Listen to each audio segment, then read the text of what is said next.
membro da Rede em Didática e Pedagogia do Direito, Universidade de Chile, membro da International Research Collaborative Network, intitulada Law, Reason and Emotion, membro da Collaborative Research Network, intitulada Law and Emotion, tradutora de Emotion, a Very Short Introduction. Bom, além de todo esse mini currículo que ela me passou, e vejam que é um mini currículo, então tem muito mais para nós podermos aprender com a professora. Antes de iniciarmos aqui, passar a palavra à professora, Amanda, para ele passar a palavra ao nosso vice-diretor para a recepção oficial dos calouros. Esse parece muito com Johnny Bravo, não, mas tem um seriado também, esse é o professor, Casa de Papel. Seu inglês está ótimo, viu? Vamos falar rapidinho, né? Porque tem público para todo lado mesmo, né, mas eu acho que a intenção é essa mesmo, eu acho que isso passa já no primeiro dia a nossa filosofia, né? Nosso clima, que nós gostaríamos, a nossa cultura da nossa faculdade. Vou falar bem rapidinho, quando eu peço o microfone, eu falo que vai ser rápido, eu falo um pouquinho mais, eu prometo que vou ser rápido mesmo. Até porque todos os nossos professores aí, deve cortar também, viu? Outra lá. Cortou na pessoa certa. Eu acho que dá para falar, que eu também sou meio professor, então consigo falar mais alto, né? Nossos professores já deram as boas-vindas. E, oficialmente aqui, né, eu vou me pautar um pouco na fala do Gustavo só, porque eu acho que resume bastante. Hoje, vocês viram aqui o Gustavo, acho que foi o único aluno, né, nosso Vicente, que falou aqui na frente, mas a gente tem sempre o prazer de perceber que dos nossos discentes, dos nossos alunos, a gente tem mais Gustavos, né, tanto os alunos quanto as alunas, e conseguem, né, e falam de coração. E não é nada combinado, não sabe nada disso não, né? Ainda não. Então, é uma alegria muito grande perceber esse clima, que não é só o Gustavo, tem muitos alunos que nos indicam, que falam bem do curso para outros alunos. Estava comentando com o Regis de, isso tem fluxo de saída, pelo contrário, imagino que estejamos recebendo alguns alunos aqui de outras faculdades. Então, aqui, mencionando o Gustavo, agradecer a todos os nossos alunos, já atuais alunos, tanto que a nossa campanha dos panfletos, são alguns alunos aqui, o Luiz, né, que está no apoio nosso aqui também, tirando umas fotos aí, depois vira até campanha. Então, aproveitar para agradecer, já que eu falei no Luiz novamente, né, isso foi repetitivo, a nossa equipe, sem a nossa equipe, não teria como dar esse atendimento e passar, né, gerar esse atendimento para os nossos alunos, e fazer aqui as boas-vindas aos nossos calouros, agradecer muito por terem acreditado, né, bastante no nosso curso, e assim a gente espera que vocês, e a gente sabe que não irão se arrepender, vocês estão em ótimas mãos aqui. Bom, boa noite para todos.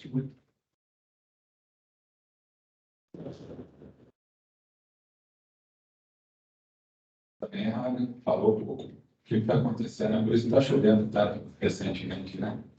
Bom, pessoal, mais uma vez agradecer a professora Ana, uma alegria muito grande recebê-la, né? Com certeza aí da honra do nosso curso, de poder contar um pouco com o seu precioso tempo, a quem carinhosamente agradecer e passa a palavra. Seja muito bem-vindo.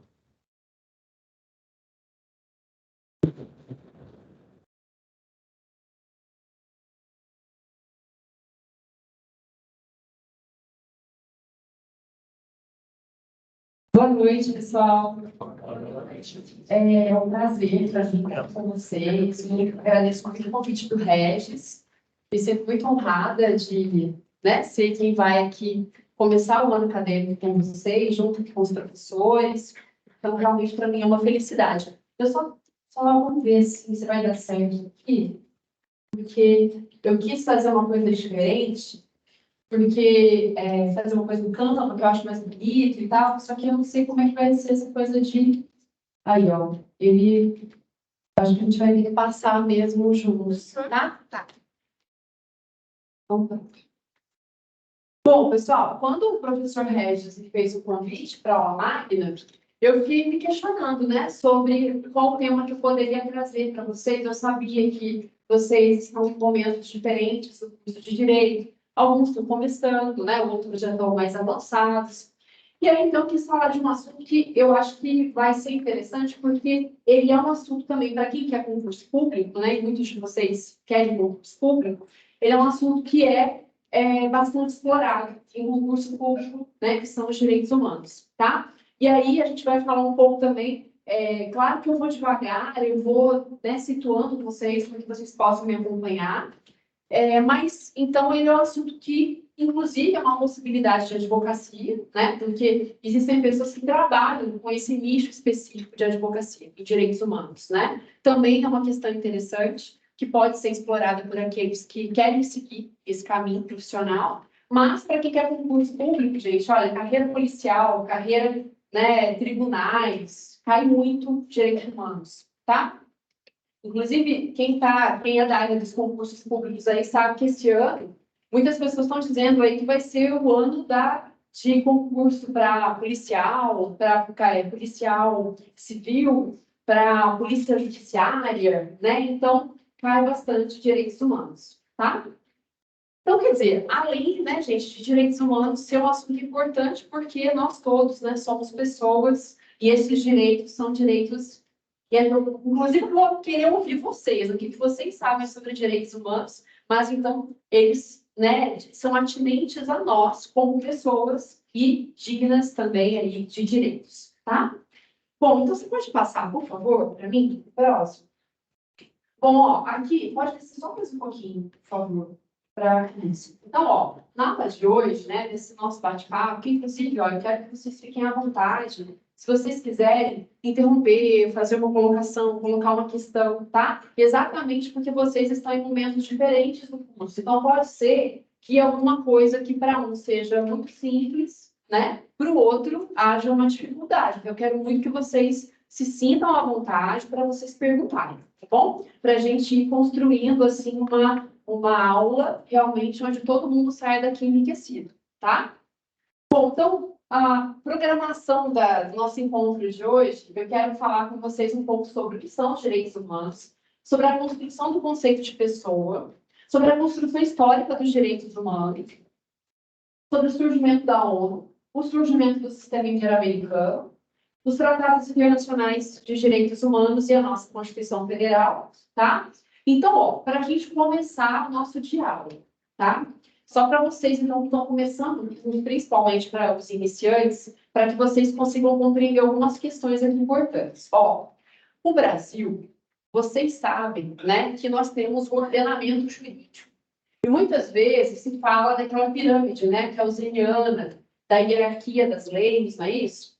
Então, dentro do ordenamento jurídico, né, dentro do Brasil, nós temos um ordenamento jurídico, e no ápice desse ordenamento nós temos a Constituição Federal, certo? Só que o Brasil, pessoal, ele também está em relação com outros estados e organizações internacionais lá no horizonte da ordem internacional, né? Então, o Brasil, ele se relaciona com outros estados e com outras organizações internacionais no horizonte da ordem internacional, né? Certo?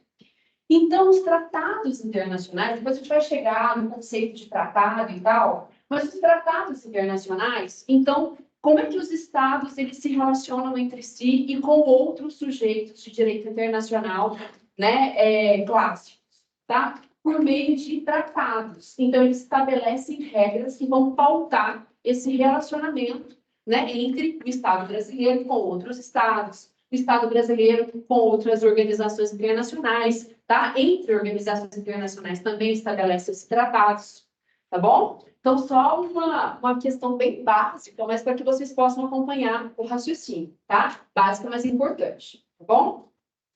Bom, então você pode, por favor, passar. Bom, então agora, pessoal, eu queria... Pode baixar só um pouquinho mais que isso. Ó, quando eu falo de direitos humanos, o que vem à cabeça de vocês? E vocês me disseram primeiro. O que são os direitos humanos? Hã? Pode falar. Pode falar, gente. Direito à proteção à vida, direito ao ser humano. Joia. Então, você deu um exemplo. direito à vida, né? E aí, pessoal, alguém se lembra do jogo, por exemplo? Hã? Os direitos primários, quais seriam esses direitos primários de uma pessoa? Por exemplo, direito à moradia, educação, esses aí? Jóia. O que mais?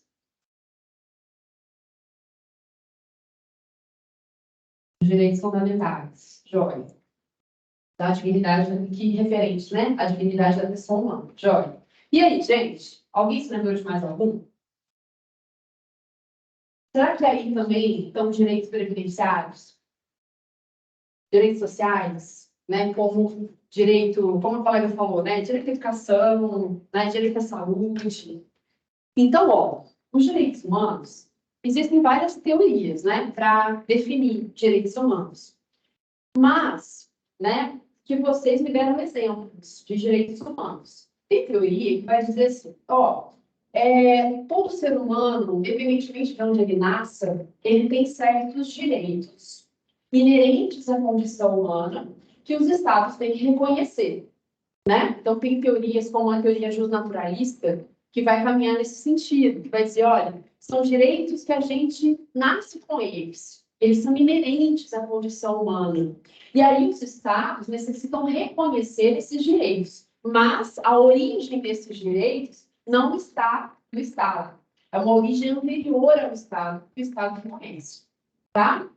Então, essa é uma possibilidade, são jeitos de definir direitos humanos, tá? Não é o único jeito de definir direitos humanos, talvez não seja nem o melhor. Mas, enfim, vamos caminhar com essa ideia. Todo ser humano, independentemente da sua origem étnica, racial, do estado onde nasceu, né? Independentemente da cor da sua pele, da sua orientação sexual. Então, todo mundo teria alguns direitos, tá?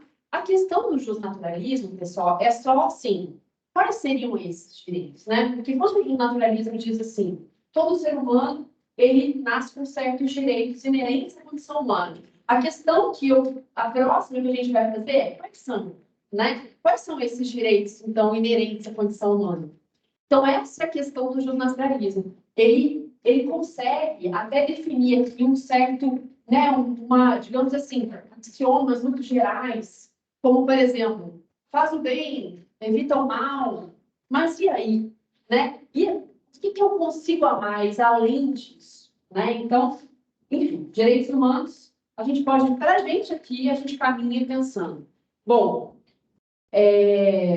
esses direitos humanos, eles vão se construindo ao longo da história, né? Porque só dizer que as pessoas nascem com certos direitos, eu não consigo avançar muito com relação a quais são esses direitos, né? Então, Joia, pode passar, por favor. Então, ó, quais são, vocês já responderam, né? Vocês estão adiantados aí na programação. Então, a gente viu que existem direitos que são chamados de direitos de primeira dimensão, primeira geração, né? Que são aqueles direitos que colocam limite ao Estado. Então, por exemplo, olha, Estado, você não pode me prender de modo arbitrário. Estado, você não pode invadir minha casa, né? Você não pode invadir a minha correspondência, né? São direitos de primeira dimensão ou de primeira geração. Vocês vão encontrar, né? A maioria da doutrina prefere dimensão do que geração, mas vocês vão encontrar tanto um quanto o outro. Depois a gente tem os direitos de segunda dimensão, que são aqueles direitos de prestação do Estado. Então, o Estado, não só você tem que respeitar o meu limite, né, minha privacidade, minha casa, o meu direito de viver, mas você também precisa ter uma atitude positiva para garantir determinados direitos, como, por exemplo, o direito de saúde, o direito à educação, né? Que o Estado precisa dar para a gente uma escola, né? Para que a gente possa, então, estudar. Então, é necessário uma atitude positiva do Estado para que ele, então, né? Para que a gente frua desse direito, né? Dos direitos sociais, tá? Então, na verdade, eu não vou explorar essa questão com vocês. A gente tem, né? Pesquisadores que vão falar de 6 gerações de direito ou mais gerações, tá? Deixa eu passar, por favor.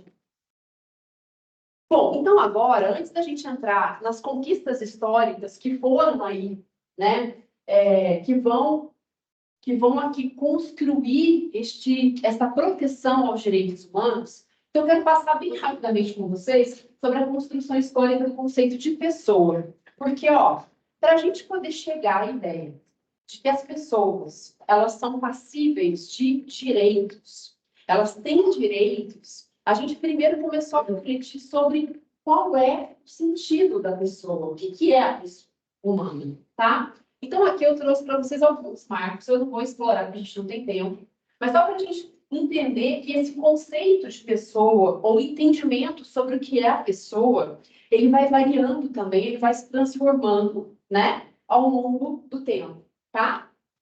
Então, ó, na Grécia Antiga, vocês que já tiveram aí, quem já teve, né, filosofia, teoria jurídica, e aqueles que não tiveram ainda vão ter, né, vocês vão explorar. Vocês vão explorar lá em filosofia, por exemplo, eles vão falar sobre essa linhagem socrático-platônica aristotélica, né? E vocês gostam disso? Não? Não, gente, gosta? Nossa, eu adoro. Eu sou uma pessoa que, né, faço doutorado em filosofia do direito, então eu estou na contramão da maioria. Eu gosto. Especialmente de Aristóteles. Mas com relação a direitos humanos, Aristóteles ele foi só um homem do tempo dele, ele não foi avante, né? Aristóteles foi brilhante com muita coisa. Por exemplo, para pensar ética, né? Para pensar, por exemplo, a política, ele foi realmente brilhante. Mas com relação à questão dos direitos humanos, ele não foi. Sócrates, a gente não sabe, né? Porque Sócrates não deixou textos. Então, a construção de conhecimento de Sócrates era uma construção oral, né? Era uma construção que acontecia nos lugares públicos da cidade, né? Então, a gente não sabe exatamente o que Sócrates pensava. Mas, na história da filosofia, principalmente por meio do seu discípulo, que foi Platão, que foi o mais importante dos discípulos de Sócrates, a gente sabe algumas coisas sobre o que Sócrates pensava. Então, conta a história que um homem teria procurado Sócrates, pedindo para ele, então, indicar um preceptor para o seu filho, professor para o seu filho. E que Sócrates teria indicado uma mulher. E isso era, assim, né? Um inovador, né? Era, assim, diferente. Então, indicou uma mulher, né? Teria indicado, então, uma filósofa.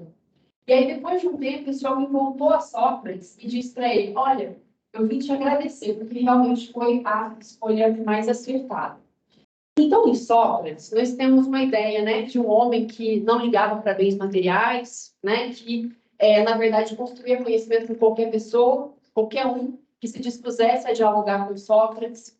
Então, também não parecia haver ali uma separação estanque entre homens e mulheres.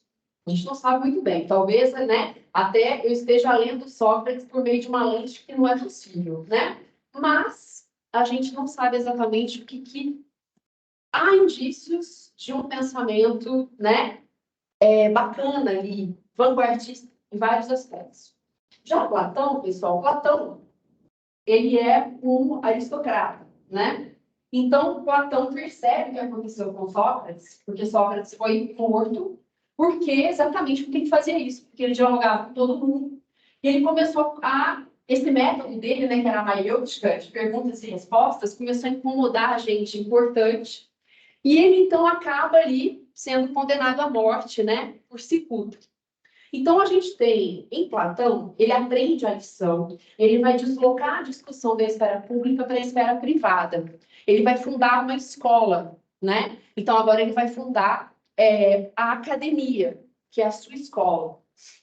Então, Platão, a gente encontra em alguns momentos os textos platônicos, que agora em Platão a gente já encontra textos, né? Ele deixa textos. A gente encontra em alguns momentos, ele diz assim, vai fazer filosofia, retire-se as mulheres do recinto, mas em outros momentos, a gente percebe, por exemplo, na República de Platão, a gente percebe ali essa ideia de que todos os seres humanos nascem com potências e que as mulheres também nascem.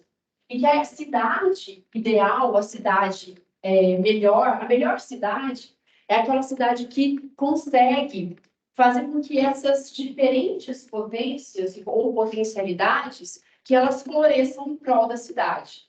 Então, também não é tão claro o pensamento de Platão, mas existe aqui também um indício de que, né, as pessoas são diferentes, homens e mulheres são diferentes. Segundo a percepção grega, homens e mulheres são diferentes essencialmente. Então, mulher nunca vai ser homem nunca vai ser mulher. Sabe assim, mas isso, gente, é assim, não é só um dado biológico. Isso define o lugar, né, desses seres na cidade, tá? Então, assim, o homem, para ele, a polis, para a mulher, o oikos, a casa. Então, dependendo, né, se a pessoa nasce homem ou mulher, ela tem um destino. O destino é ou a cidade, o debate político, ou a casa, a esfera doméstica, tá? Então, em Platão, a gente também não tem aqui uma certeza. Agora, em Aristóteles, a gente tem, né? E Aristóteles fala, o escravo, ele é diferente essencialmente do cidadão. É uma diferença em essência, não é uma diferença contextual. É uma diferença essencial. Você nasceu escravo, vai morrer escravo. Você nunca vai conseguir, né, se emancipar. Não existe emancipação com relação à essência. A mulher é a mesma coisa. Se a mulher nasceu mulher, é a casa, o espaço da mulher. Se nasceu homem, é o apólis, é a cidade, tá? Então, lá na Grécia Antiga, nessa linhagem socrática, platônica e aristotélica, a gente vai encontrar em Aristóteles, né, uma ideia muito clara de uma diferença não só contextual entre as pessoas, mas de uma diferença essencial entre as pessoas. Existe aqui uma metafísica a partir da qual Aristóteles pensa o mundo. E essa metafísica, ela não muda. Então, homens, cidade. Mulheres, oikos. Tá? Então, nós temos aqui, por exemplo, o escravo por natureza, que vai morrer escravo. Tá? Então, não existe nenhuma possibilidade de emancipação. Estou falando sobre a pensão sobre a pessoa, né? Então, como é que a gente foi construir esse conceito de pessoa ao longo da história? Só que aí, gente, eu vou dar um salto enorme, né? Vamos falar aí, do século VI a.C., lá para a Boa Nova Crística, né? Com a vinda de Jesus Cristo. Então, Cristo, ele vai trazer, né, uma ideia vanguardista, né? Olha, somos todos filhos de Deus. Então, existe uma origem que nos acomuna, uma irmandade que transcende as diferenças, né? Então, nós podemos ser leprosos, homens, mulheres, prostituta, não importa. Nós temos uma mesma origem, tá? Então, a Boa Nova Crítica é muito falada aqui nesse contexto, né, para se pensar a construção histórica do conceito de pessoa, porque Cristo vai trazer esse elemento que nos acomuna, que nos irmana, independentemente das diferenças. Só que, pessoal, é engraçado, né, como é que era possível conciliar o amor, né, que a Boa Nova Crítica é a lei do amor, né, que Cristo trouxe, não é isso? Como é que era possível também conciliar a ideia de que, ó, esse povo que se encontrou, né, depois lá nas grandes navegações, né, esses índios, esses indígenas, eles são inferiores aos europeus, né? Então vai se construindo aqui, apesar da lei de Cristo ser a lei do amor, constroem-se diferenças e barreiras. Então, ó, o povo lá, né, que se encontrou lá nas Américas, esse indígena, ele não é como europeu. Inclusive, pessoal, só a título de curiosidade, houve um concílio de Valladolid na Espanha, que talvez vocês já tenham ouvido falar, onde discutiu exatamente isso. O que o indígena era? O indígena é o quê? O indígena é gente, o indígena é coisa, né? Porque se o indígena é gente, então a gente precisa fazer o que com o indígena? Mostrar, revelar a lei, né? Daí os jesuítas vêm para cá e vão tentar catequizar os indígenas, né? Porque eles são pessoas. Então, se eles são pessoas, eles precisam conhecer a fé cristã. Mas antes houve um concílio, que é uma reunião, né, de expertos da fé, e eles esperam ali que Deus revele para eles a verdade sobre um certo ponto, um certo tópico. Então, eles entendem que foi revelado que os indígenas eram pessoas, tá?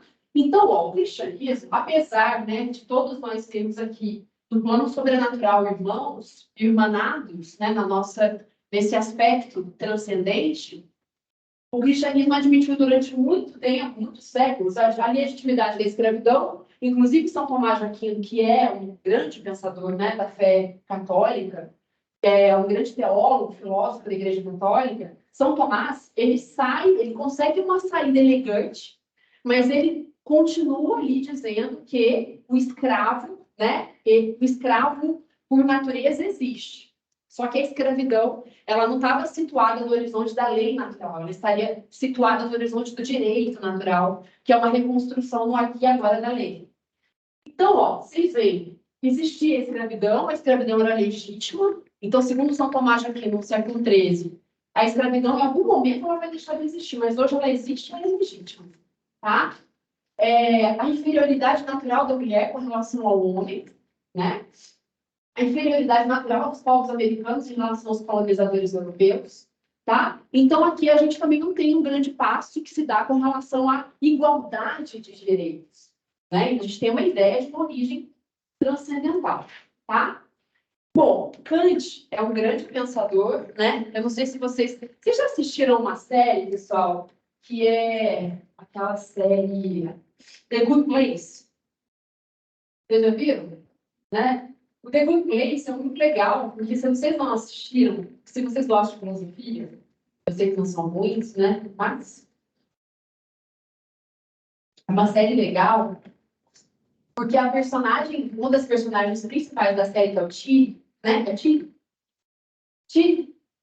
O Tilly, ele é um kantiano. Vocês já repararam isso? O Tilly é um kantiano. Então, quando ele tem que resolver aquele dilema do bonde, sabe o dilema do bonde? Que é assim, eu tenho um bonde, que tá, né, tá desgovernado. E aí, se ele seguir por esse caminho, ele mata 3. Se ele seguir por aqui, ele mata 5.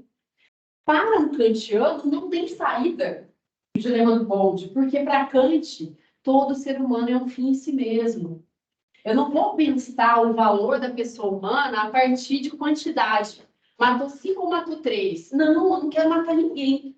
Então acaba que, vou dar só um pouquinho de spoiler, nessa série, o Tilly, como ele fica tentando resolver o dilema sem matar ninguém, acaba que toda vez morre gente, né?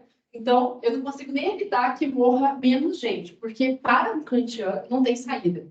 Então, para Kant, um pensador do século XVIII, ele vai dizer para a gente isso: todo ser humano é um fim em si mesmo. Então, eu não posso pensar as pessoas a partir, por exemplo, de uma análise do custo-benefício. Eu não posso pensar, né, como, por exemplo, os utilitaristas, né, pensavam a questão da felicidade, maior felicidade para o maior número de pessoas. Cara, enquanto um estiver sofrendo, eu não estou feliz.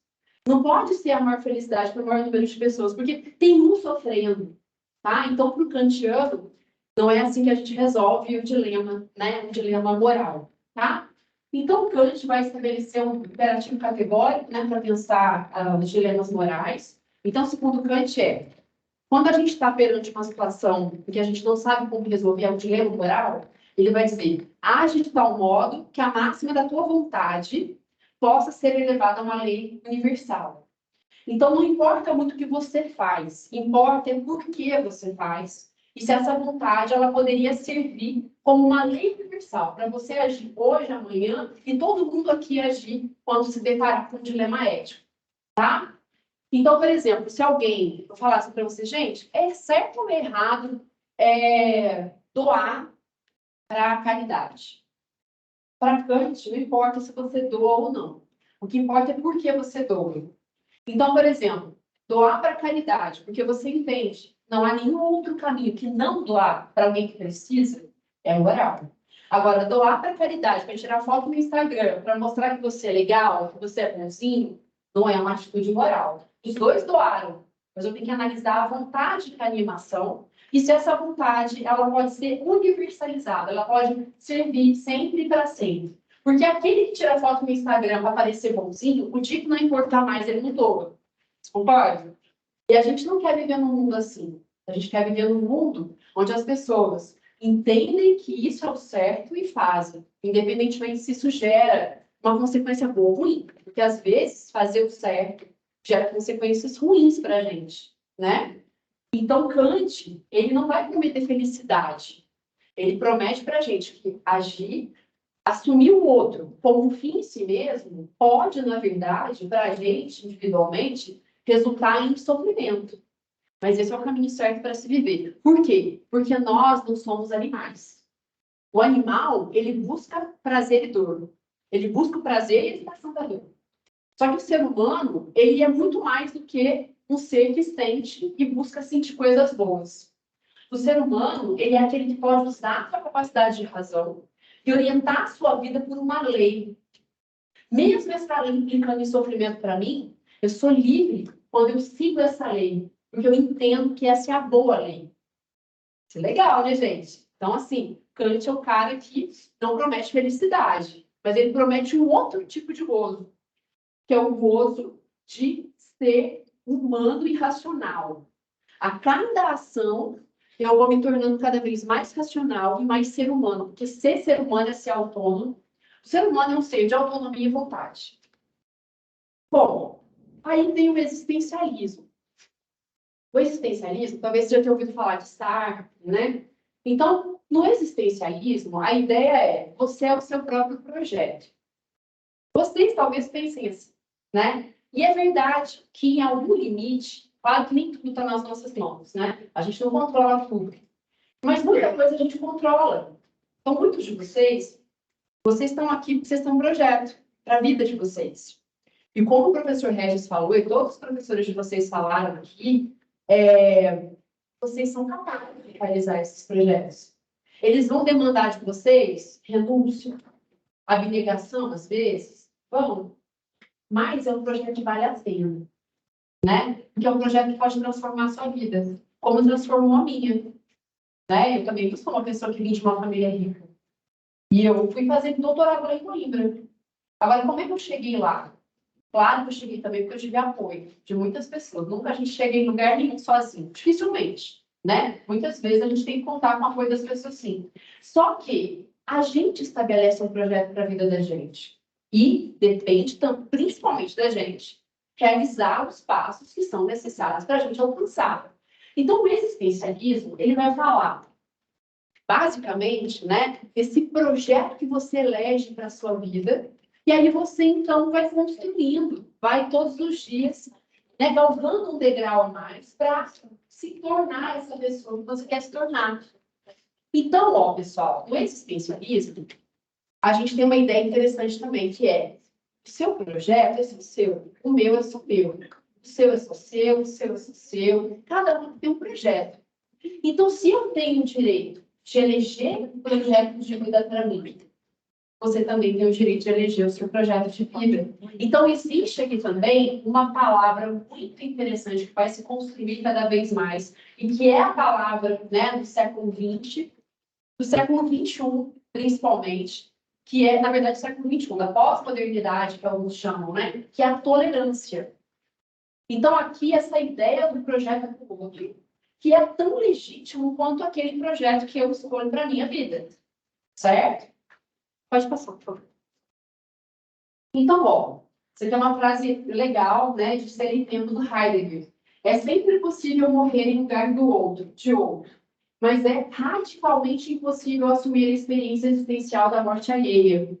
Então, eu posso, né, morrer em lugar de outra pessoa. Falar assim, olha, não mata ele, não, me mata. Agora, morrer é uma experiência que é só minha, é de cada um de nós. Então, o existencialismo vai falar para a gente dessa ideia, dessa radicalidade que é a experiência de cada um de vocês. Eu não sei o que está no seu lugar. Eu posso tentar me colocar no seu lugar, caminhar com os seus sapatos, né? Só que eu nunca vou saber exatamente o que é ser você. Então, se eu nunca vou saber exatamente o que é ser você, como que a gente resolve essa barreira, gente?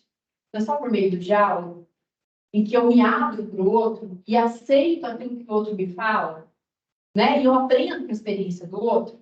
Então, o existencialismo traz essa questão para a gente pensar a pessoa, tá?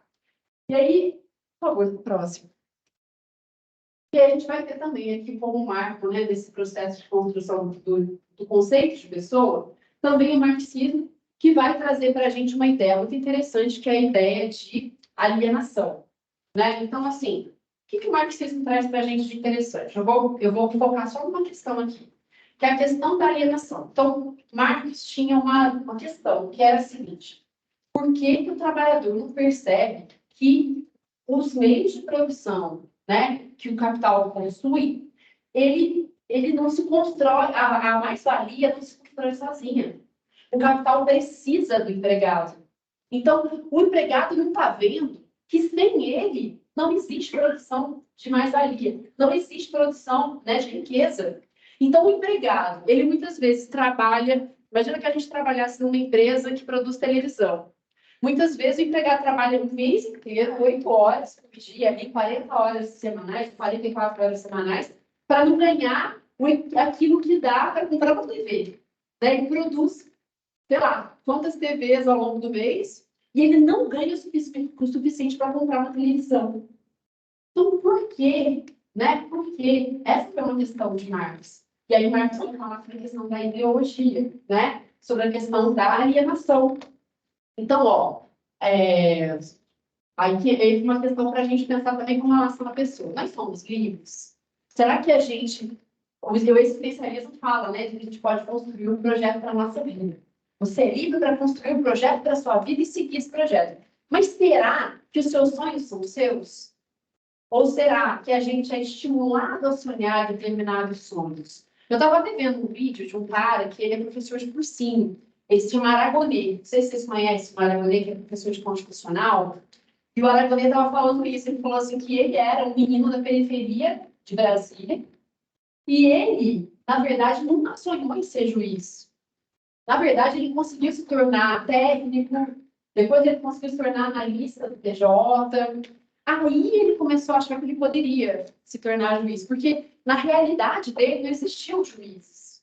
O pai era taxista, né? Então, assim, o que ele podia sonhar? O máximo que ele podia sonhar era se tornar analista do TJ. Então, quando ele se torna juiz, e a família dele veio da Paraíba passando fome, aí ele falou que ele estava nas últimas fases do concurso para juiz na Paraíba, que os pais estavam muito felizes que ele ia se tornar juiz na Paraíba. Falou, pô, a gente saiu de lá, né, passando fome, agora você vai montar juiz. Aí ele não passou. Ele falou assim, ai, pai, ó, cheguei na última, não passei. Mas ele se tornou juiz do do TJDF. Então, assim, né, será que os nossos sonhos são nossos? Ou será que, muitas vezes, a gente só sonha aquilo que a gente acha que é possível? Né? Existem as várias limitações, né, em que a gente vai sendo colocado, né? Os quadradinhos onde vão colocando a gente. Tá? Beleza, então vamos seguir. E eu tenho que adiantar, porque senão daqui a pouco vocês vão, né? Vocês vão querer ir embora. Então vamos lá. Só essa questão aqui, deixa eu um pouquinho pra gente, ó, gente. Mas depois de tudo isso que eu falei para vocês, sobre as várias reflexões que vão surgindo sobre o conceito de pessoa. Mas se as pessoas são fins em si mesmos, e Kant, lá no século XVIII, já falava isso, né? O que significa ser um fim em si mesmo? Ela é importante, ela é única. Cada pessoa é importante. Se cada pessoa é importante, se ela é dotada de vontade ou autonomia, por que a gente vê todos os dias a banalização da violação de direitos humanos? Né? Com crianças vivendo em situação de rua. Se vocês forem um dia, não sei se vocês já foram ali naquela região da Cracolândia, em São Paulo, a gente tem ali, né, a Sala São Paulo. Em dezembro, eu fui na Sala São Paulo. Foi a primeira vez que eu fui assistir a um espetáculo de música clássica, ele ia ter lá o Beethoven Fest, eu acho muito lindo Beethoven, então eu fui. Só que é terrível, porque a Sala São Paulo fica na Cracolândia.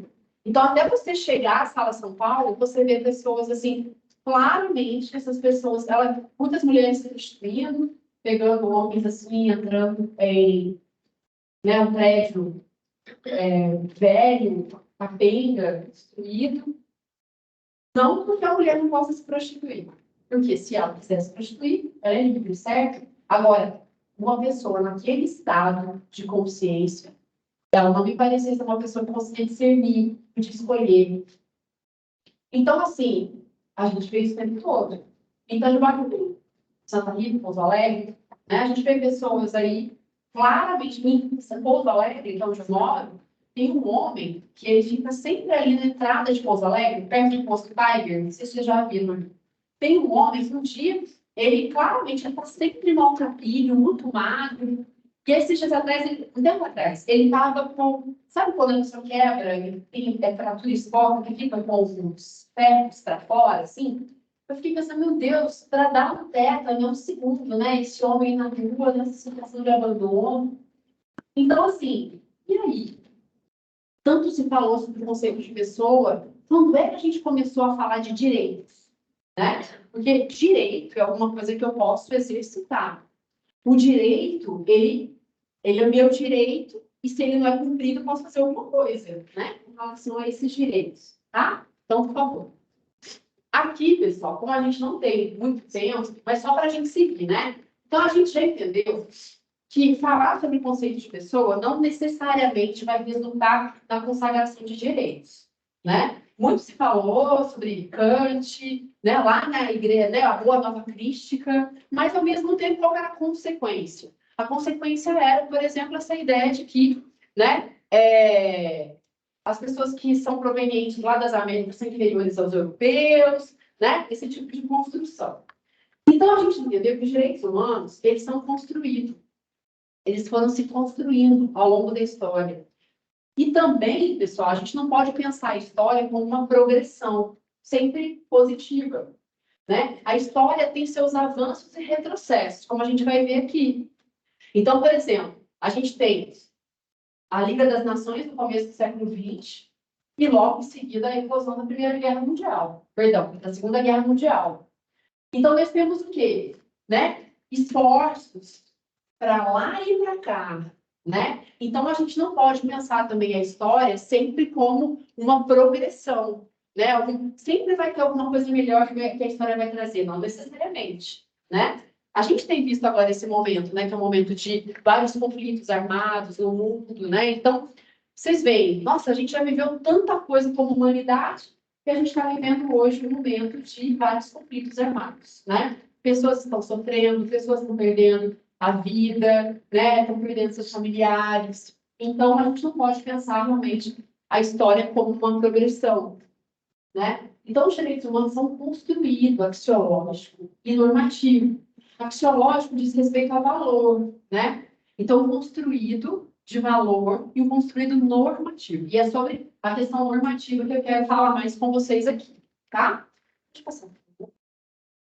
Ó, aqui eu não vou, eu fiz um apanhado, né, sendo muito otimista, né, com relação ao nosso tempo aqui, mas eu não vou falar. Eu quero, na verdade, pode passar para o próximo. Eu quero falar mais aqui, tá? Então, ó, pessoal, século XIX, século XX, como vai ser aqui o momento em que a gente vai ter, agora sim, né, a gente não tem mais declarações. Declaração do Bom Povo da Virgínia, né? Declaração dos Direitos do Homem e do Cidadão, tá? Nós vamos ter constituições, e agora a gente vai ter constituições que vão trazer o quê? Direitos fundamentais, como o colega falou, né? Então, agora a gente não está só na esfera, né, de uma reflexão sobre a pessoa, sobre o valor da pessoa, agora não. Agora a gente tem, né, por exemplo, vamos falar do México ou da Alemanha.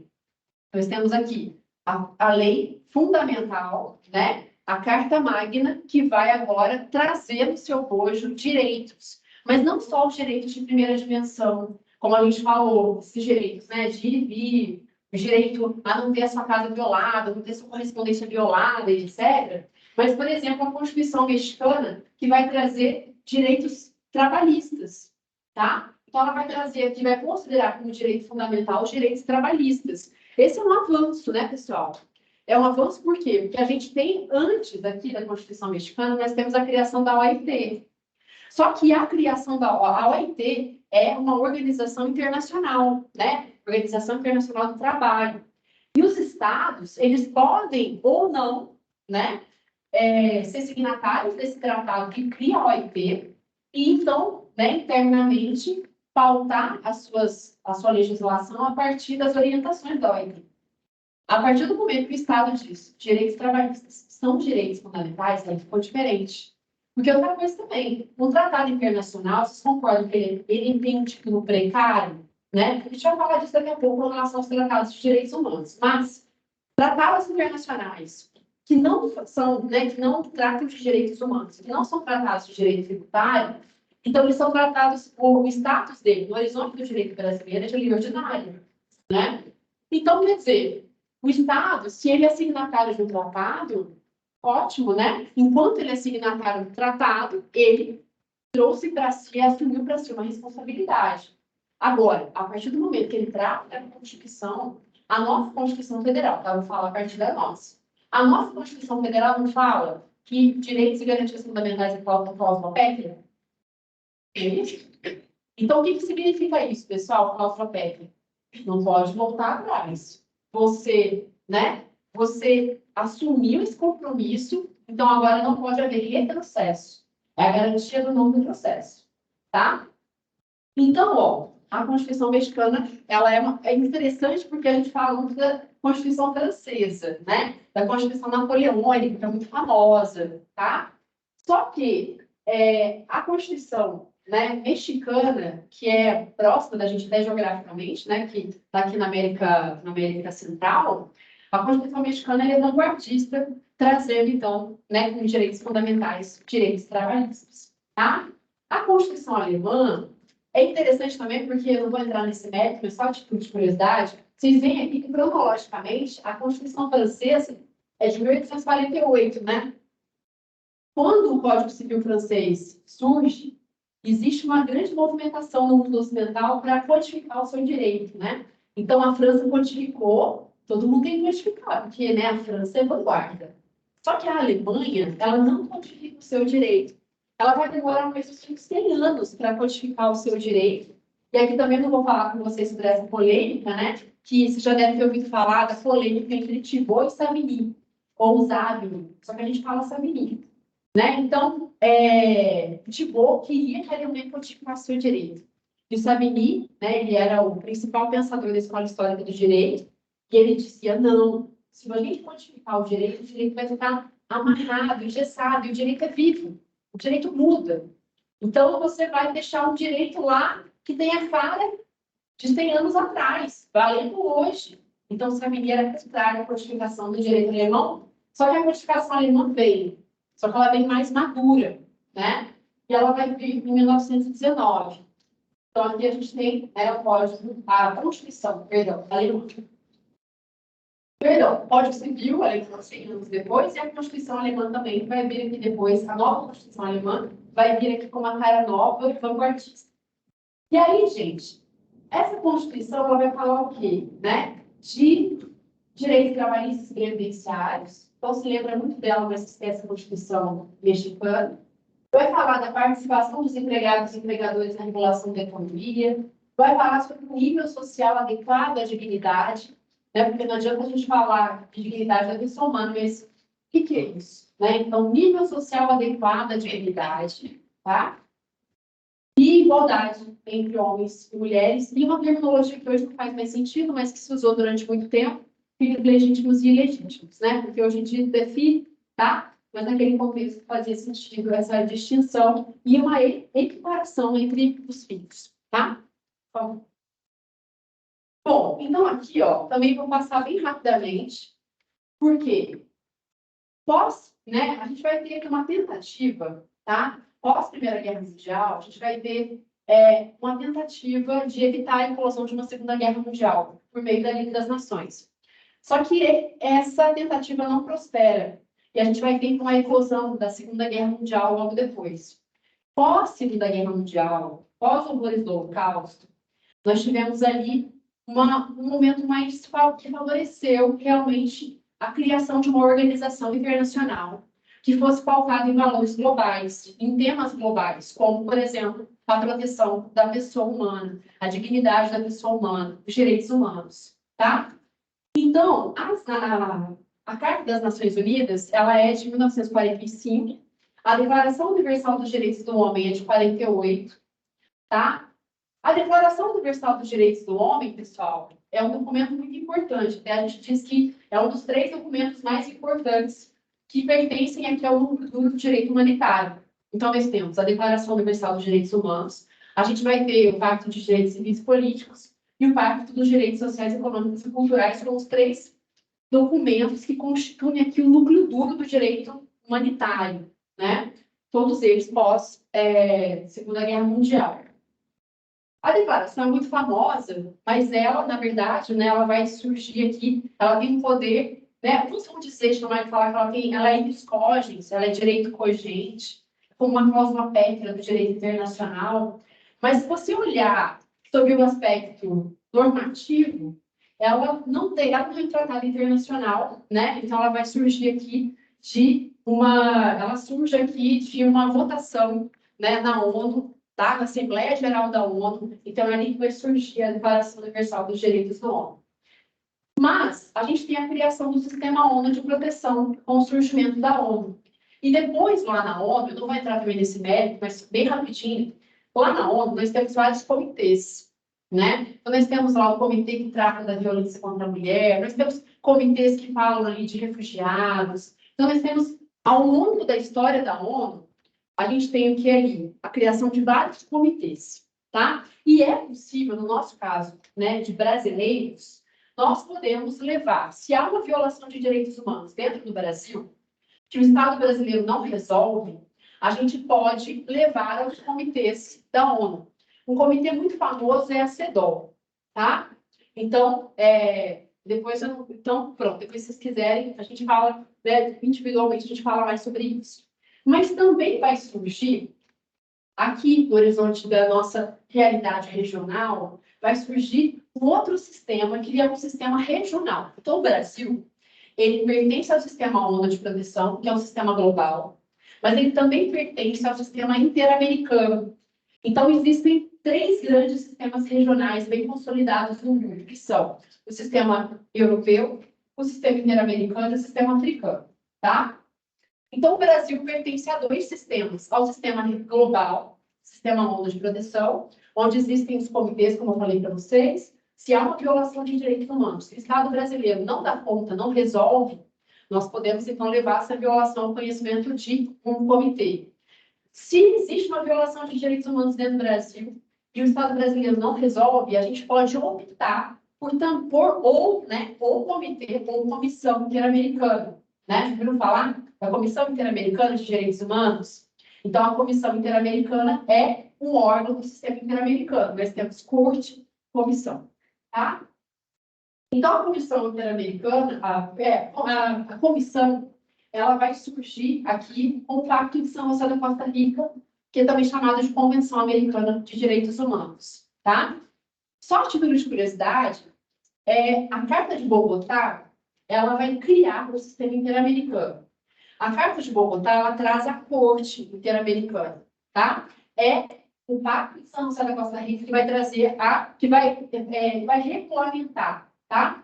Perdão, a gente falou coisa errada. A Carta de Bogotá traz a comissão. Só que a gente vai ter, na verdade, vários... E a Carta de Pacto de São José traz a Corte, tá? É o contrário. Mas essa comissão ela vai passar por algumas reformas. Então, hoje, a gente pode levar, né, uma petição ao sistema interamericano, à Corte Interamericana. Mas isso só passou a acontecer a partir de várias reformas dessa comissão interamericana, tá? Então, a gente pode dizer que é possível passar a levar essas violações de direitos a partir da década de 60, tá? A partir de uma mudança na comissão, o Estado brasileiro aceita, então, que a gente possa levar essa questão, né, a violação de direitos humanos à comissão.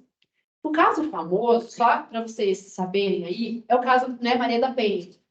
Então, o caso Maria da Penha foi um caso em que, na verdade, a regra primeira é a seguinte: a gente precisa esgotar a jurisdição interna para poder, se for o caso, levar o caso ou ao sistema ONU ou ao sistema interamericano. Só que no caso Maria da Penha, a demora foi tão grande.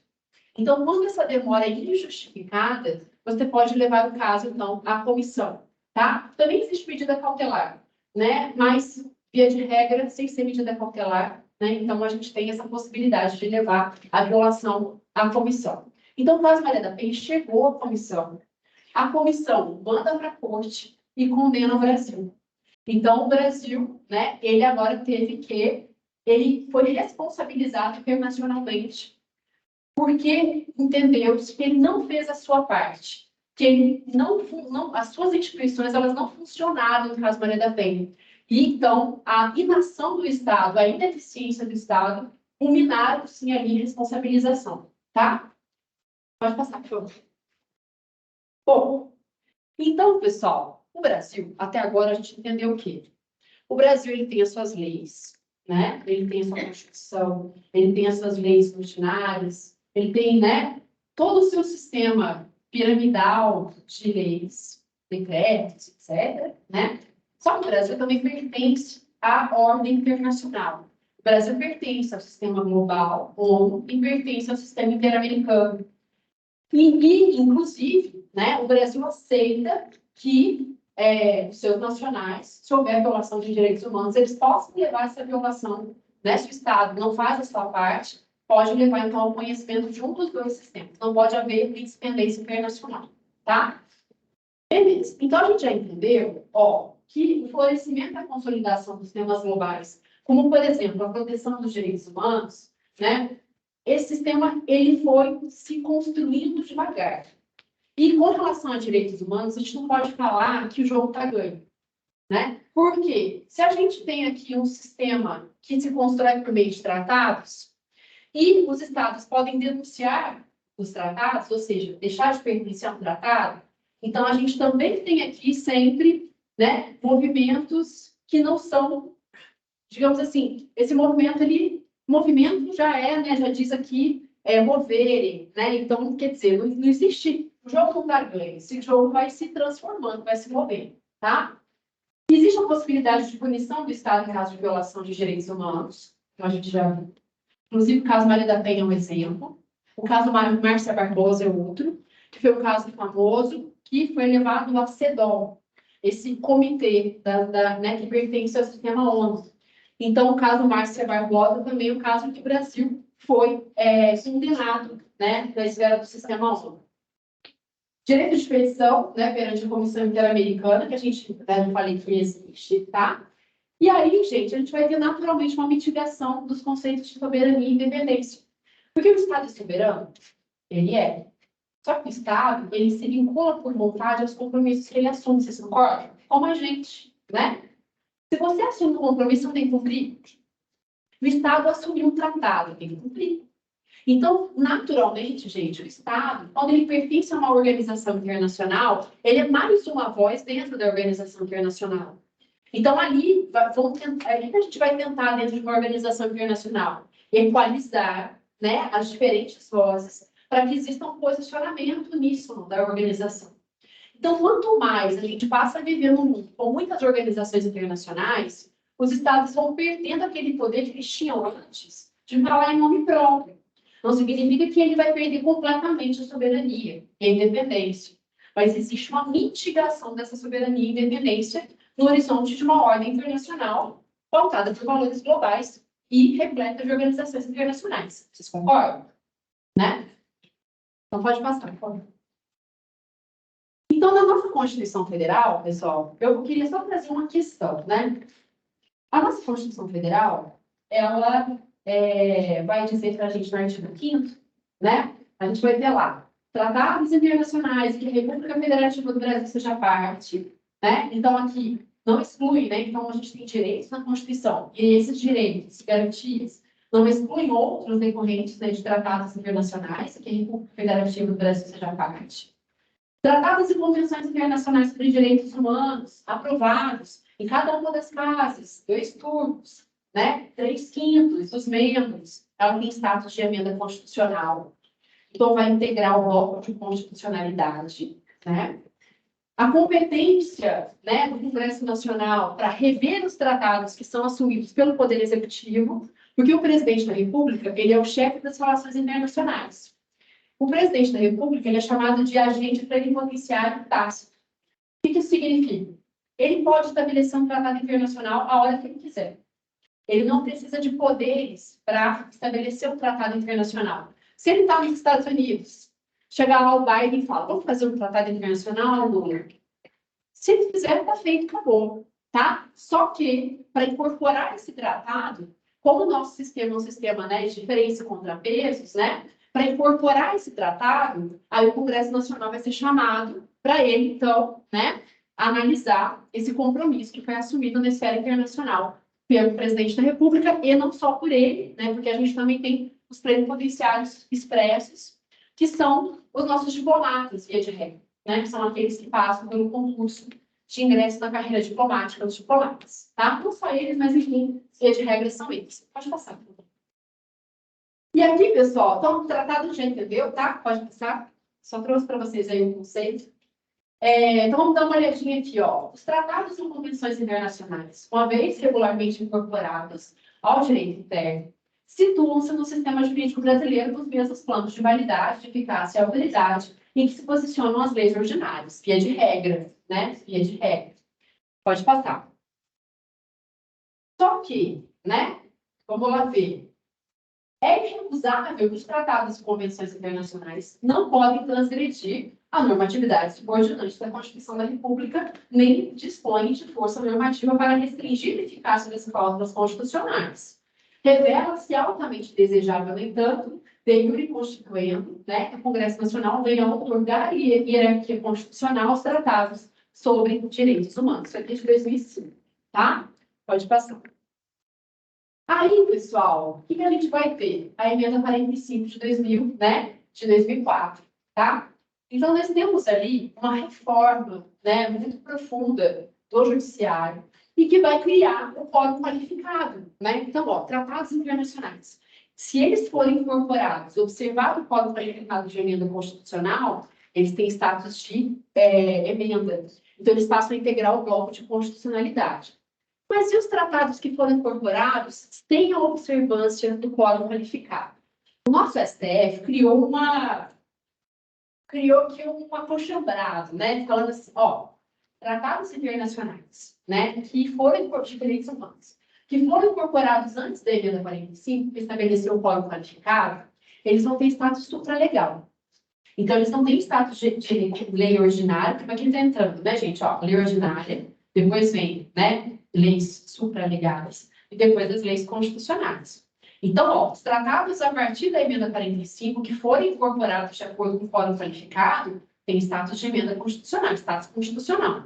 Esses tratados, como o Pacto de São José, por exemplo, que foi incorporado antes da emenda 45, ele vai ter aqui status supralegal, ao lado dos tratados de direito tributário, tá? Então, pessoal, a Convenção Americana, né, o Pacto de São José, o seu artigo 7º, item 7, ele vai dizer o quê? A Convenção. Ninguém deve ser detido por dívida, né, a não ser no caso de inadimplemento de obrigação alimentar. No Brasil, nós temos a nossa Constituição que fala da dívida do depositário infiel, da possibilidade de prisão, né, do depositário infiel. Mas por que a gente diz que o Pacto de São José da Costa Rica, ele esvaziou a Constituição? Não é bem certo isso não, tá? Rigorosamente, ele não esvazia a Constituição. Na verdade, havia uma lei que regulamentava a prisão do depositário infiel, que tinha status de lei ordinária. Então, com a incorporação do Pacto de São José, que tem status, né, supralegal, então agora essa lei deixa de, né, ela é esvaziada. A lei que regulamenta agora, né, a prisão civil do depositário infiel. Por isso a gente diz que a letra morta. Está lá no artigo 5º, mas não é possível, né, a gente manejar, não é possível pleitear a prisão civil do depositário infiel, tá? Esse entendimento, ele é o entendimento do nosso STF e do nosso STJ. Então, nós temos aqui a súmula vinculante 25 do STF, vai dizer que é ilícita a prisão civil do depositário infiel, qualquer que seja a modalidade de depósito. Por quê? Devido à incorporação do Pacto de São José da Costa Rica, que vai agora, né, afetar o ordenamento jurídico interno. E a súmula 419 da STJ, que vai dizer descargo de prisão civil do depositário judicial infiel, tá? Bom, então, pessoal, né, eu tive que passar rapidinho, porque senão vocês já estão muito educados, né? Então, mas enfim, eu queria que a gente pensasse aqui sobre a construção histórica do conceito de pessoa, sobre os marcos históricos que foram importantes nesse processo de efetivar, né, de consagrar e, no outro momento, de efetivação de direitos humanos, tá? Na esfera do direito interno, a gente fala em direito fundamental. Na esfera do direito internacional, a gente fala em direitos humanos, né? Existem vários tratados de direitos humanos de que o Brasil é signatário. E aí, quando esse tratado é incorporado no horizonte do direito interno, pós-emenda 45, se segue o Código Qualificado, tem status de emenda constitucional e integra o bloco de constitucionalidade. Por isso, vocês veem, não adianta só a gente conhecer a Constituição, né? Se a gente só conhece a Constituição, a gente não conhece o ordenamento jurídico, né? A gente não conhece, porque ele não se esgota. O ordenamento jurídico interno, ele não se esgota, né, nas normas constitucionais, tá? Então, pessoal, uma outra questão que eu queria trazer também bem rapidinho, a título de ilustração, foi aqui o Tratado Internacional, que pauta, que vai regular as pessoas, que vai falar sobre a questão das pessoas com deficiência. Esse Tratado Internacional, ele foi incorporado pelo Brasil com status de emenda constitucional. E aí ele vai causar uma grande reforma no direito civil, tá? Então, nós temos uma grande reforma do direito civil, por quê? Porque a gente, na faculdade, aprendeu o quê? Né? Que a gente aprendeu que as pessoas, aqueles que por causa transitória permanente não puderem exprimir sua vontade, eles eram absolutamente incapazes. Só que com a incorporação, né, desse tratado internacional pelo Brasil com status de emenda constitucional, hoje não. Pessoa com deficiente, ela atinge 18 anos, ela é completamente capaz. Ela é capaz. Em alguns casos, essa pessoa com deficiência, em alguns casos, nem todos, né? Em alguns casos, essa pessoa com deficiência, ela, por causa transitória permanente, ela não pode exprimir a sua vontade. Então, neste caso, há o Instituto da Curatela. Então, essa pessoa vai poder ser curatelada, e a curatela, pessoal, não é para tudo da vida civil. É só, até outros professores de cursinho falam, PANI, né? É o quê? Questões patrimoniais e negociais. Se ela quiser casar, ela pode casar. Só a questão do curador vai definir junto com essa pessoa regime de bens, por exemplo, né?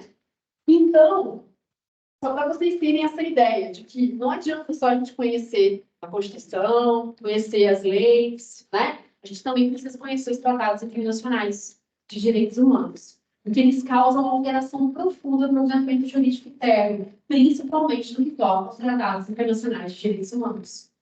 Bom, na verdade, para quem está ingressando, fala, meu Deus, então quer dizer que o Vadmec não resolve minha vida? Olha, se te informar, se o seu Vadmec não tiver tratado internacional, ele não resolve completamente sua vida. Você vai precisar dos seus professores, que fazem para você esse caminho, né, de ir te ajudando a entender, a construir essas pontes aí, tá? Pode passar, por favor. Bom, pessoal, então e aí? Que lições nós tiramos da nosso encontro de hoje? Vocês sabiam sobre essas coisas? Sim.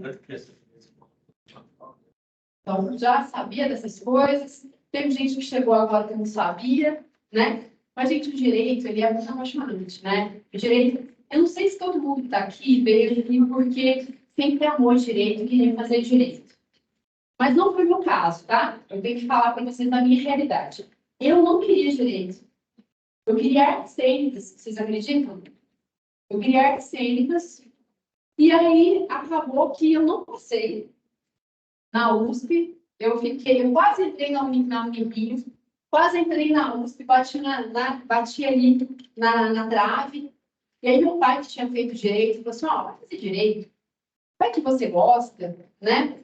E eu pensei assim, vai que eu gosto, né? Eu não tinha nenhuma expectativa, nenhuma.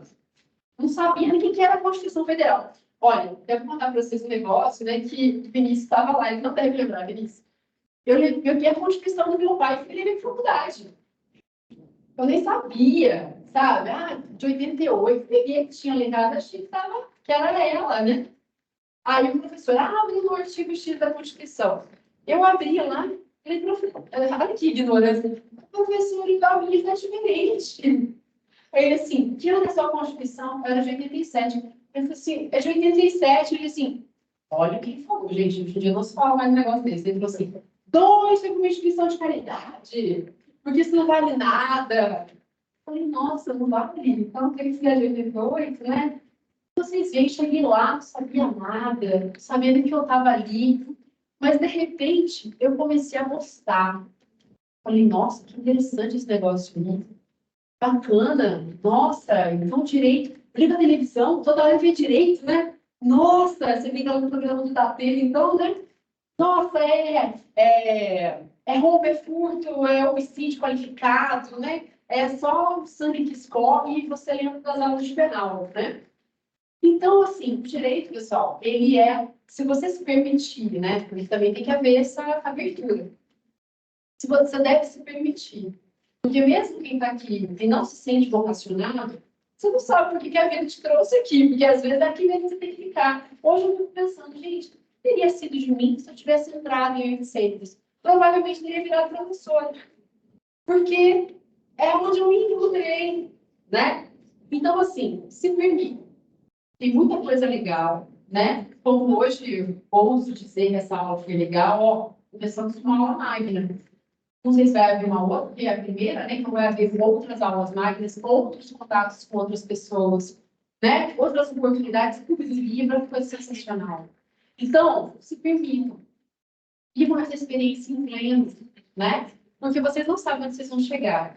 Quando eu comecei a faculdade, eu não tinha a menor ideia de que eu ia me tornar uma acadêmica, de que eu ia gostar tanto de estudar, né? Porque realmente eu gosto. Eu fico feliz de estudar.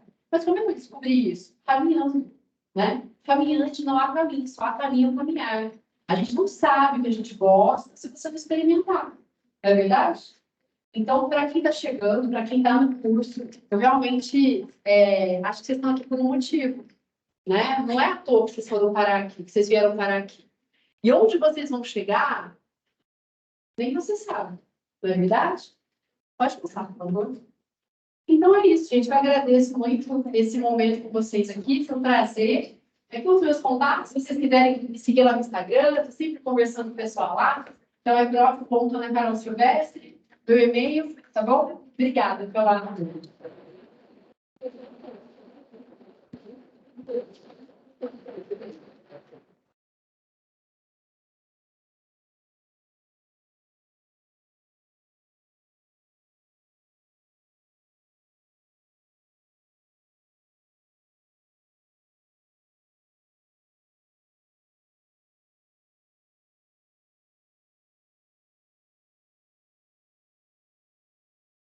Bom, queria agradecer a professora Carolina essa aula magna mesmo, né, introduzindo aos alunos a importância que nós temos, principalmente para os alunos aqui entenderem um pouco mais, que muitas vezes nós damos relevância, importância para o nosso direito doméstico, que é o direito interno, mas devemos levar em consideração que há muito além disso. E que muitas vezes, quando o próprio país é o responsável por perpetrar barbaridades, existem órgãos responsáveis por fiscalização. Antes do início da aula da professora, conversávamos e falei com vocês justamente sobre esse leque de facilidade de direito relacionado à docência e falando um pouco mais agora sobre pesquisa. Sobre essas decisões importantes da Corte Interamericana de Direitos Humanos, um dos artigos que eu defendia na Costa Rica, tive a felicidade de, na época, presenciar o julgamento do caso Vladimir Herzog, onde o Estado brasileiro foi condenado. Na época, a viúva queria saber quem tinham sido os executores, porque na época do governo Fernando Henrique, ele já tinha reconhecido que não foi um suicídio, que ele tinha sido executado. E aí a esposa buscou, então, saber quem tinha sido o executor. O Estado brasileiro não entregou as informações e gerou a necessidade, então, de haver uma reclamação internacional e ser julgado na corte. E à época, né, no dia do julgamento, o que chamou muito a atenção, pessoal, e aí aqui uma crítica, né, quanto brasileiro, foi a tese defensiva do Brasil. Se vocês tiverem a oportunidade de lerem o livro ou assistirem o filme O Tribunal de Nuremberg, que foi o tribunal criado para julgar, né, os alemães pós-Segunda Guerra, vocês verão que o principal argumento utilizado por eles era de que eles estavam obedecendo ao Reich. O que era o Reich? A Constituição. Então, eles estavam fazendo aquilo que estava na lei, positivistas, como disse aqui a professora. E aí, qual foi a resposta do Estado brasileiro à viúva, que queria saber quem tinha sido executor e queria as informações? A época dos fatos. O Brasil não era signatário da Corte Interamericana de Direitos Humanos, razão pela qual não tinha obrigação de entregar nenhuma informação. Ruim de ouvir, né? Ruim de ouvir porque nós temos inúmeros pensadores no Brasil que se destacam, que defendem os direitos humanos, assim como a professora aqui, entendendo que os direitos humanos eles são um processo, não como a gente aprende durante o nosso processo de formação escolar, como uma linha retilínea, né, começo, meio, enfim. Nós temos os direitos humanos sempre com avanços e retrocessos.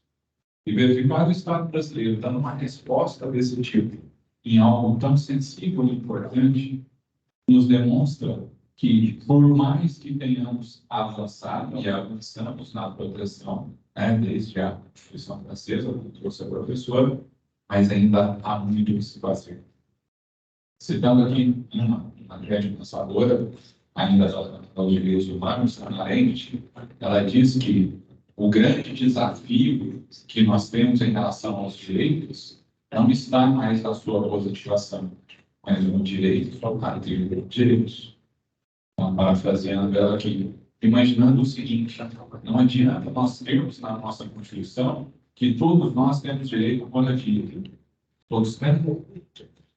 Até citando um professor que era também do mestrado, né, de TCM, e que falava algo que me tocou muito durante o período do mestrado e que faz sentido, é uma pergunta que eu vou fazer para vocês agora.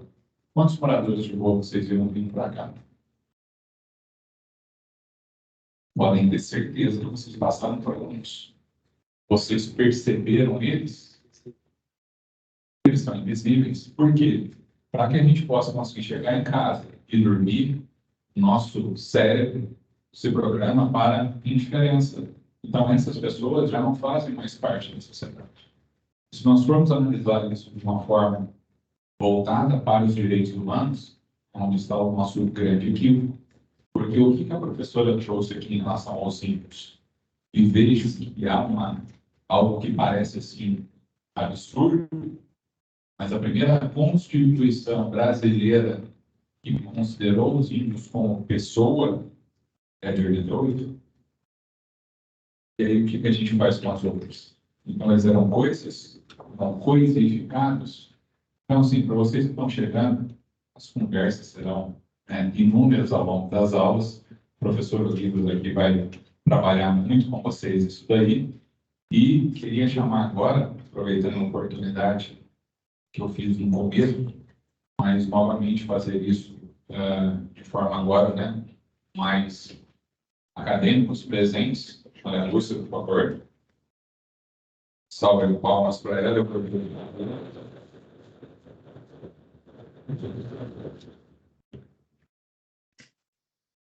Maria Lúcia foi recentemente aprovada para estagiários na Defensoria Pública, em primeiro lugar, com nota 9,6, tá?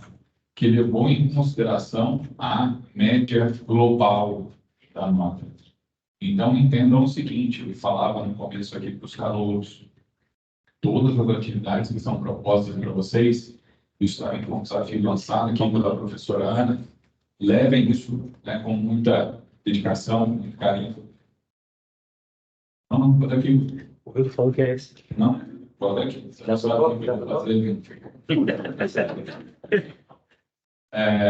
Entendam que todas as atividades que são propostas, elas têm como objetivo não só a questão da pontuação, que é importante. Eu sei que a mola motriz nesse momento é a pontuação.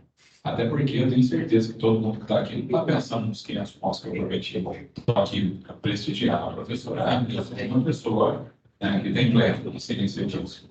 E que a lista de prestação de bola também não tem nada a ver. Fiquem tranquilos. Estou aprendendo hoje, né? Brincadeiras à parte, que pode deixar de mais sério. Chamar ela aqui para que ela possa, né, entregar a nossa professora Carolina o certificado que hoje vai tirar. Por favor.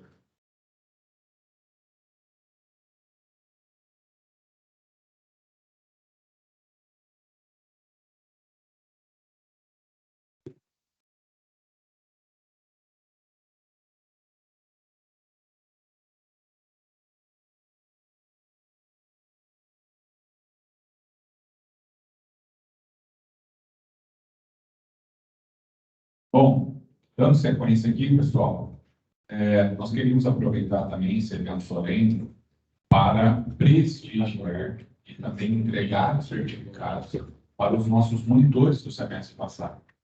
E tivemos, assim, atividades extremamente brilhantes por parte dos nossos monitores, inclusive destacados pelo professor Sérgio Salvador, a quem nesse momento convido para poder tecer aqui algumas palavras para os monitores e para todos aqueles que, né, eventualmente ainda não se inscreveram. O prazo é até hoje, às 23, às 59, para quem quiser se inscrever para monitor aqui, tá? Não se esqueçam disso. Tem lá, alguém lembra quantas vagas? Se não me engano, são 12 ou 13, algo do tipo, tá? Mas se inscrevam, porque o professor Sérgio vai dar agora aqui no depoimento. Pessoal, nós tivemos essa grata surpresa da monitoria do último semestre. Foi no primeiro semestre que desenvolvemos essa atividade, uma ideia colegiada, né? O nosso coordenador sempre teve em mente. Aliás, uma das grandes tônicas do nosso curso é a pesquisa acadêmica. E nós tivemos uma outra forma de também executar essa pesquisa acadêmica, através do projeto da monitoria. Estou aqui mais para testemunhar algo que aconteceu na minha matéria, mas também algo que os colegas aqui também testemunharam. Foi altamente positivo esse trabalho dos monitores, desenvolver um trabalho de auxílio ao docente, aprendemos com cada monitor. O monitor nos ajudou na semana de prova, em temas altamente atuais e problemáticos. O monitor ele desenvolve um trabalho para auxiliar o professor. E aproveitando esse contexto da aula de hoje, né? Inclusive no conflito Israel, Palestina, Hamas, nós tivemos o monitor da minha matéria, o Caio, que fez um brilhante trabalho, ele fez um estudo jurídico sobre esse conflito. Foi algo que nos surpreendeu, eu aprendi demais com o trabalho dele, agregou demais a disciplina que eu lecionei, né, TGDC, que agora vai ser lecionado pelo professor Vinícius. Então, é um trabalho bem legal. Estou aqui para dizer a vocês que vale a pena o esforço, a dedicação, o empenho. Todos nós ganhamos, todos nós crescemos, enriquecemos enquanto operadores do direito. E para mim foi uma grande surpresa. Gostei demais de ter trabalhado com o aluno Caio. Gostaria de chamar para frente, Caio, para receber o seu certificado.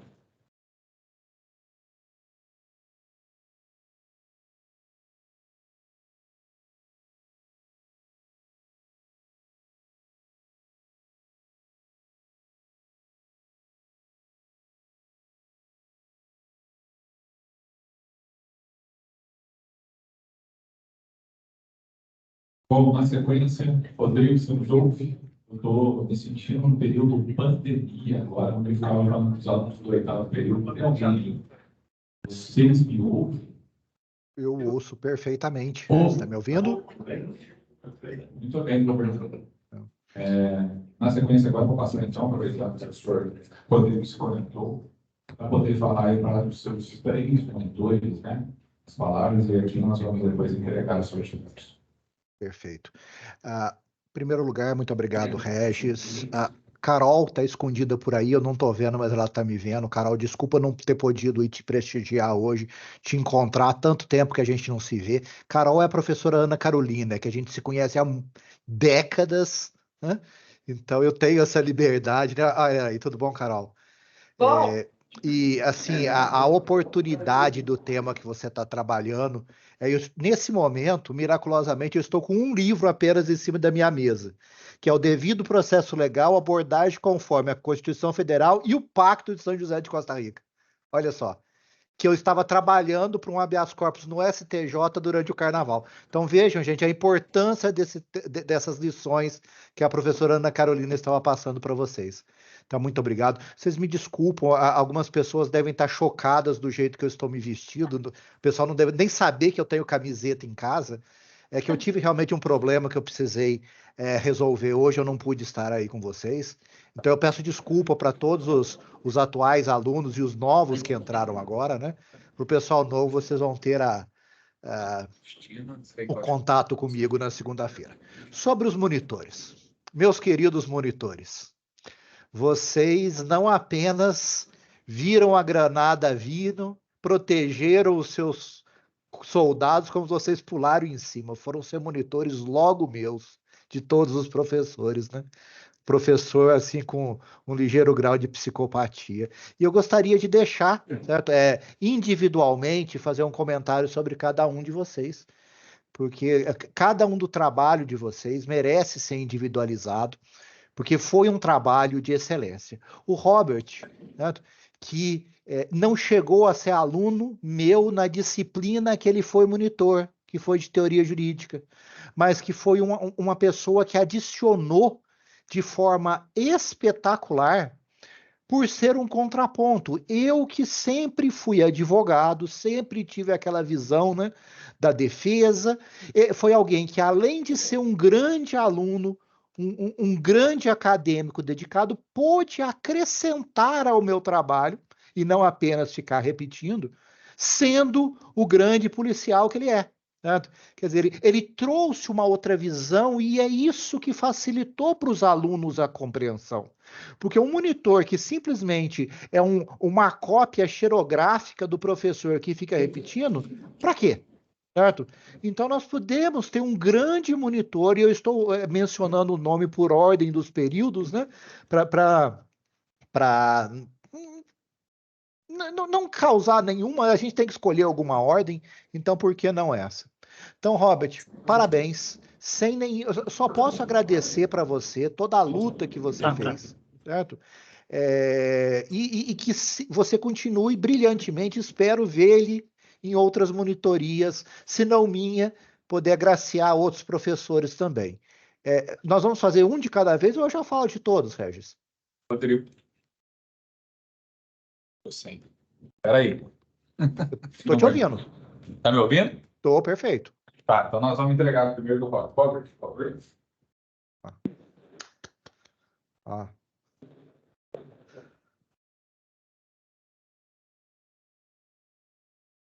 Vamos para fotos, dois.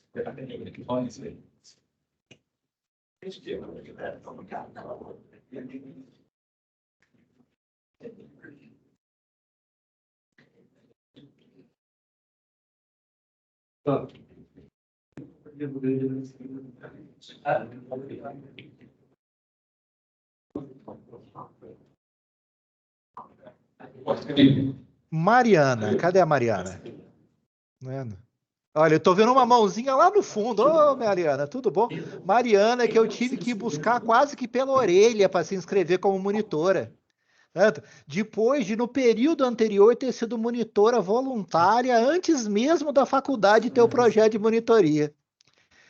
Que briga que você comprou, hein, Mariana? Pegando uma matéria que mudou, certo? Tanto que no semestre passado nós tínhamos a mesma disciplina sendo lecionada com 2 currículos diferentes, certo? E que foi lá e que comprou a briga e que pegou alunos que os pré-requisitos foram através de aula online, certo?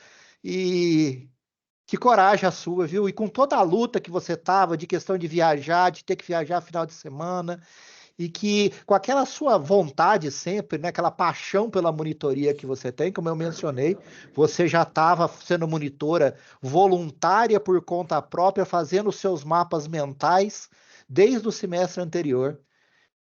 Espero te ver novamente como monitora, se não minha, de alguém esse semestre. Porque senão você sabe que eu vou atrás e puxo a orelha, não vai ser a sua primeira experiência quanto a isso. Tá? Então, olha, muito obrigado por ter comprado essa briga junto comigo, dessa disciplina, certo? Que foi de processo civil, que foi essa loucurada toda. Nós tivemos que trocar motor com o avião voando, fazer umas UTIs durante o curso, e que com todas as dificuldades que surgiram, né?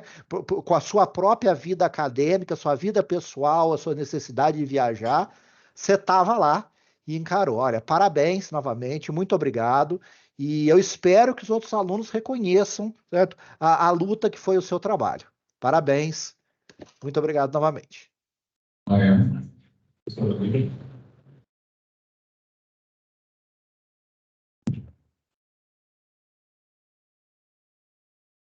É de verde ouvidos. sou tão bonito quanto o Rodrigo, eu estou aqui pesquisando. Acho que ela...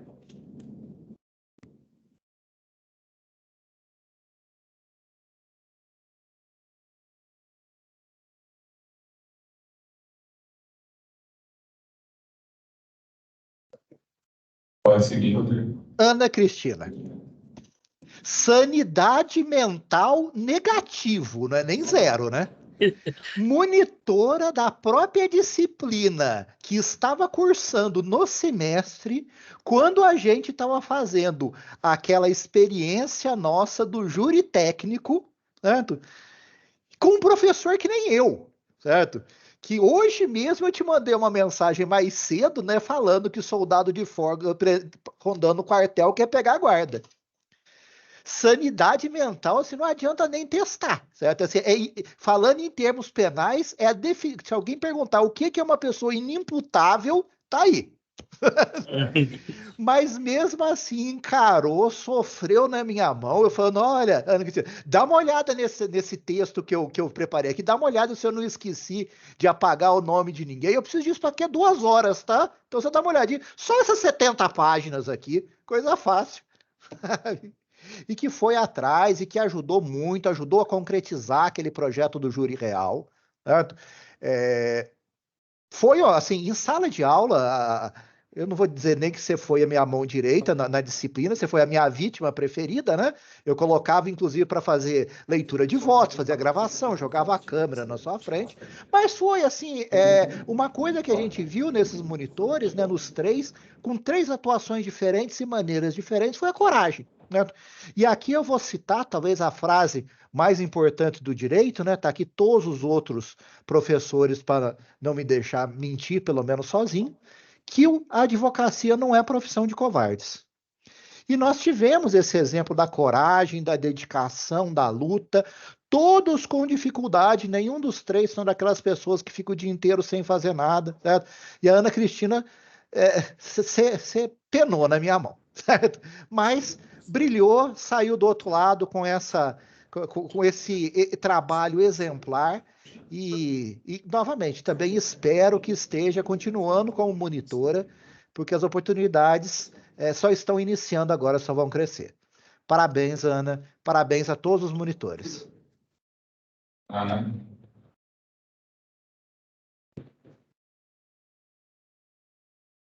Tem uma novidade, Rodrigo. Ela, assim como outros já se assustaram, querendo ser outros anos no TCC, ela é algo que alguém está se desafiando. Boa sorte.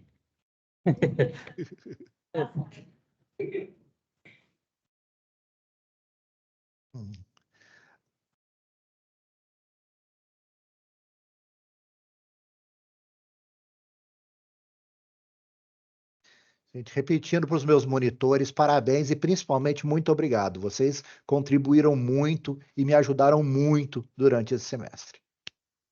Bom, os nossos, obrigado, Rodrigo, pela participação. Os nossos monitores que estão presentes aqui hoje, falta apenas mais uma para a gente poder entregar. Corrija se estiver errado. Tem mais uma monitora além da Maria Lúcia? Muito bem. Maria Lúcia, que foi, né, monitora da professora Jéssica, e aqui eu convido, né, o professor Gabriel para poder fazer a entrega do certificado.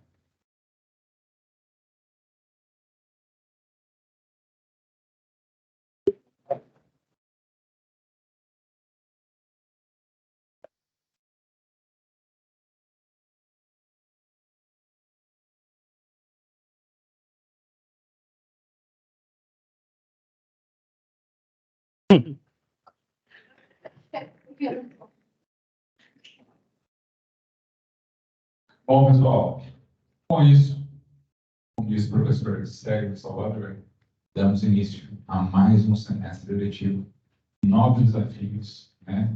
Tenho certeza aí que todos que já estão da primeira turma caminhando para a aprovação, e acho que essa é a grande meta de vocês agora do 8º período. Tem vários alunos que já estão fazendo seus estudos, né, paralelos para que isso aconteça.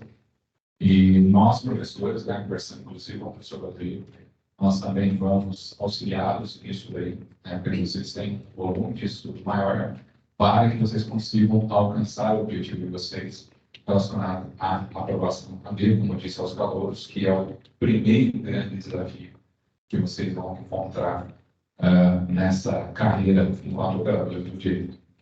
Agradeço, né, a todos vocês que estiveram presentes nessa noite. Há um café para vocês ali do lado de fora e desejo a todos uma ótima noite. Agradecendo mais uma vez também a nossa palestrante. Muito obrigado.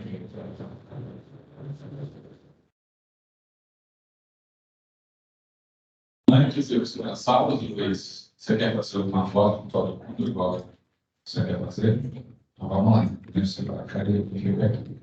Sentados em pé, para